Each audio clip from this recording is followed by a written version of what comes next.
আসসালামু আলাইকুম। এখন দেখবেন সংবাদ শিরোনাম। রাত হলে আতঙ্কের জনপদ নওগাঁর পোরশা সাপাহার সড়কে ব্যারিকেড দিয়ে একের পর এক ডাকাতি, আইনশৃঙ্খলা বাহিনীর ভূমিকা। কুমিল্লার নিমসারে ঢাকা চট্টগ্রাম মহাসড়কে বাসে পাইকারি সবজি বাজার, দেখা দিচ্ছে যানজট, ভোগান্তিতে চলাচলকারীরা।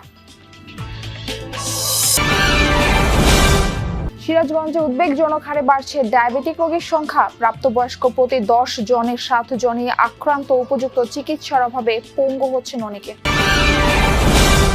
সুনামগঞ্জে হাওর অধ্যুষিত শান্তিগঞ্জে শিক্ষা খাতে পরিবর্তনের হাওয়া, সুফল মিলছে বিশেষ মনোনয়ন পরীক্ষার, কমেছে শিক্ষার্থীর ঝরে পড়া। এতক্ষণ দেখছিলেন সংবাদ শিরোনাম, এখন দেখবেন বিস্তারিত। নওগাঁয় সড়ক ডাকাতি থামছেই না। জেলার পোরশা সাপাহার উপজেলা পরিণত হয়েছে আতঙ্কের জনপদে। সন্ধ্যার আগেই ফাঁকা পথঘাট, প্রাণ ভয়ে বাড়ি থেকে বের হতে পারছে না কেউ। পরিস্থিতি মোকাবেলায় বিশেষ পদক্ষেপ নেয়ার তাগিদ স্থানীয়দের।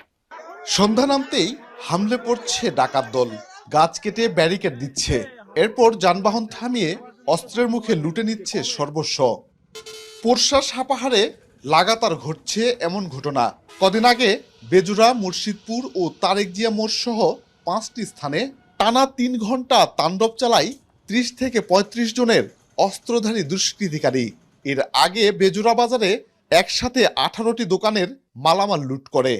এত ডাকাত হয়েছে যে আমরা অত্যাচারে রাতে ঘুম জানা না। আমাদের স্বামীরা সারাদিন খাটাখাটি করে আসে, ঘুমাইতে পারছে না ডাকাতের অত্যাচার। শুধু রাইতে নয়, মানে বেলা ডুবতেই এই যে আশপাশ এই এলাকার মধ্যে বুঝে না, বেলা ডুবতেই বাগান, আম বাগানগুলো আছে, এর মধ্যে ধরে দিন দুপুরে মানে লীলা আছে আমার অবস্থা।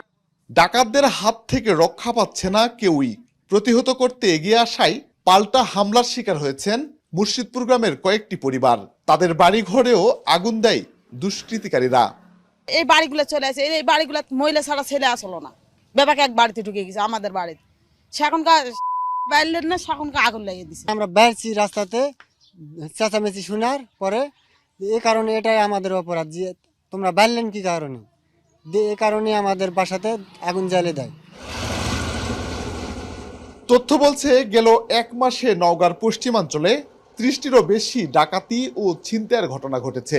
24-এর 5 আগস্টের পর থেকে এ ধরনের শতাধিক অপরাধ সংঘটিত হয়েছে। এসব ঘটনায় মামলা কিংবা অভিযোগ দেয়নি বেশিরভাগ ভুক্তভোগী।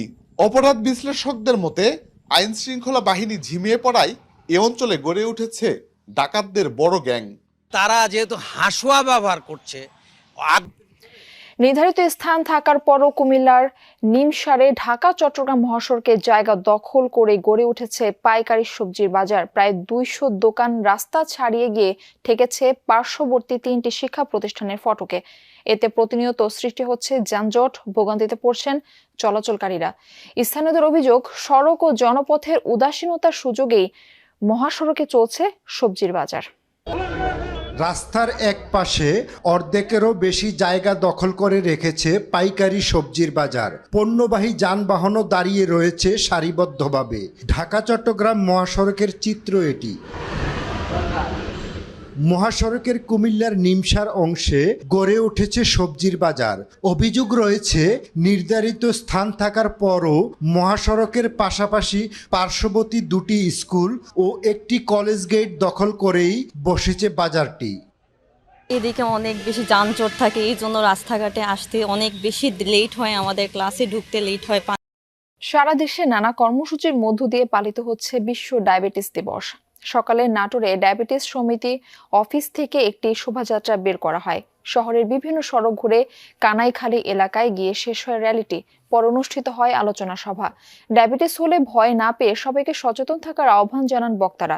সিরাজগঞ্জে 2 দিনব্যাপী কর্মসূচি হাতে নিয়েছে বাংলাদেশ ডায়াবেটিস সমিতি। সকালে জেলা পরিষদ কার্যালয় থেকে একটি র্যালি বের করা হয়। পরে ডায়াবেটিস পরীক্ষা সহ রোগীদের বিনামূল্যে চিকিৎসা সেবা দেন চিকিৎসকরা। বিশ্বের ডায়াবেটিস আক্রান্ত মানুষের সংখ্যার দিক থেকে বাংলাদেশের অবস্থান 8ম। দেশের অন্যান্য জেলায় তুলনায় সিরাজগঞ্জে উচ্চ হারে বৃদ্ধি পাচ্ছে রোগীর সংখ্যা। উপযুক্ত চিকিৎসা না পাওয়ায় পঙ্গুত্ব বরণ করছেন অনেকে। আবার বেসরকারিভাবে কিছু আধুনিক চিকিৎসা থাকলেও তা দরিদ্র রোগীদের নাগালের বাইরে। নিয়মিত শারীরিক পরিশ্রম, খাদ্যাভ্যাস নিয়ন্ত্রণ আর জনসচেতনতা বাড়ানোর তাগিদ সংশ্লিষ্টদের। ভোরের আলো ফুটতেই শরীরচর্চায় মনোযোগী তরুণ থেকে মাঝবয়সী আর প্রবীণরা। সবাই খুঁজছেন সুস্থতার পথ। উত্তরের জেলা সিরাজগঞ্জে উদ্বেগজনক হারে বাড়ছে ডায়াবেটিস রোগীর সংখ্যা। জেলা স্বাস্থ্য বিভাগের তথ্যে প্রাপ্তবয়স্ক প্রতি 10 জন রোগীর 7 জনের দেহেই বাসা বেঁধেছে এই ব্যাধি। এরাজের থেকে একটা ঠোসকা পড়ে যায়, ঠোসকা পরে সেখান থেকে ঘা সৃষ্টি হয়, গায়ের থেকে আজ আমার পায়ের এই পরিণতি। ইয়ং বয়স থেকে এটা করতে হবে যে আমাদের এই জিনিসটা নিয়ন্ত্রণে আনতে হবে বা আমাদের এইভাবে চলতে হবে। আজ থেকে 20 বছর আগে কিন্তু ডায়াবেটিস কি এটা আমরা জানতাম না। ডায়াবেটিস যে সকল রোগের কেন্দ্রবিন্দু এটাও আমরা জানতাম না। বাংলাদেশে এই প্রকোপটা দিন দিন খুবই বেড়েই চলেছে এবং আমাদের সিরাজগঞ্জের দিকটা আরও ভয়াবহ। এখানকার লোকজন খুব বেশি সচেতন না। ডায়াবেটিস ধরার পরেও তারা যে হাওরের পানি দেখে সাঁতার কেটে উচ্ছ্বসিত সারা দেশের মানুষ, সেই হাওর আর তার পানি সুনামগঞ্জকে পিছিয়ে রেখেছে শিক্ষা খাতে। কারণ এই দেশে পানি মানেই অনুন্নত যোগাযোগ ব্যবস্থা আর দারিদ্রতা। পরিসংখ্যান ব্যুরোর তথ্য মতে সুনামগঞ্জে অক্ষর জ্ঞান শূন্য 40.91%, স্বাক্ষর জানে না 34.98%, যা অন্য জেলার তুলনায় অনেক বেশি। তবে বদলে গেছে শান্তিগঞ্জ উপজেলার চিত্র। একজন সুকান্ত সাহার দারুণ কিছু উদ্যোগে চমকে গেছেন শিক্ষা উপদেষ্টাও। হাওর জেলা সুনামগঞ্জ বছরের 6 থেকে 8 মাস থাকে পানিতে নিমজ্জিত। এক একটি বাড়ি বা গ্রাম তখন পরিণত হয় বিচ্ছিন্ন দ্বীপে। নৌকা ছাড়া কোনো গতি নেই, আবার নৌকা মানেই পরাধীনতা, বিশেষ করে শিশু কিশোরদের কাছে। বছরের প্রায় অর্ধেক সময় স্কুলমুখী হতে পারে না হাওড়াঞ্চলের শিশুরা। বর্ষায় শিক্ষার্থীরা যুক্ত হয় মাছ ধরায় আর শুষ্ক মৌসুমে ধান চাষে। এক সময় শিক্ষায় আগ্রহ হারিয়ে নামটাও কাটা যায় হাজিরা খাতা থেকে।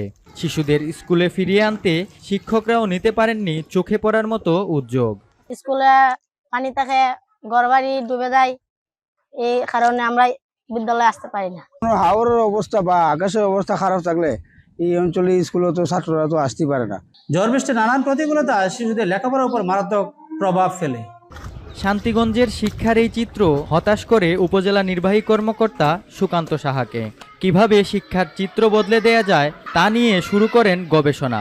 নতুন এক লড়াই, শিশুদের ঝরে পড়া কমাতে হবে, বাড়াতে হবে শিক্ষার মান।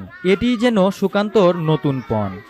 আমরা যখনই শিক্ষার্থীদের পারফরমেন্সের ভিত্তিতে আমরা শিক্ষকদের একটা মূল্যায়নের পদ্ধতি ইন্ট্রোডিউস করে দিলাম, তখন তাদের মধ্যে কিন্তু এই দায়বদ্ধতা চলে আসলো যে করেই হোক আমার সকল শিক্ষার্থীদেরকে উপস্থিতি করতে হবে স্কুলের ক্ষেত্রে, এবং একই সাথে তাদেরকে একটু ভালো করাতে হবে।